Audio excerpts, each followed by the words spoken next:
രക്ഷിക്കപ്പെടുമ്പോൾ, അഥവാ കർത്താവ് നമ്മളെ രക്ഷയിലേക്ക് നയിക്കുമ്പോൾ, നമ്മുടെ അനുഭവത്തിൽ ആദ്യം അറിയാൻ കഴിയുന്നത് പാപമോചനത്തിൻ്റെ അഥവാ പാപക്ഷമയുടെ സന്തോഷമാണ്. പാപികൾ എന്ന നിലയിൽ ശിക്ഷാർഹരാണെന്ന വസ്തുതയാണ് പാപബോധത്തിൽ ദൈവാത്മാവ് നമ്മിൽ ബോധ്യപ്പെടുത്തുന്നത്. ക്രിസ്തുവിലെ വിശ്വാസത്താൽ പാപശിക്ഷയ്ക്ക് മോചനം ലഭിക്കുന്നതാണ് പാപമോചനത്തിൻ്റെ സാരം. കർത്താവിൻ്റെ അടുക്കൽ വന്ന പാപിയായ സ്ത്രീയോട് നിന്റെ പാപങ്ങൾ മോചിച്ച് തന്നിരിക്കുന്നു എന്നാണ് പറഞ്ഞത്.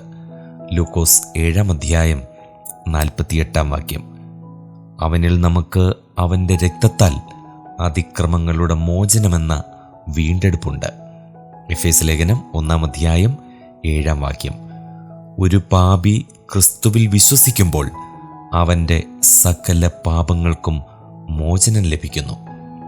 അവനിൽ വിശ്വസിക്കുന്ന ഏവനും അവൻ്റെ നാമം മൂലം പാപമോചനം ലഭിക്കും. അപ്പോസ്തലപ്രവൃത്തികൾ 10:43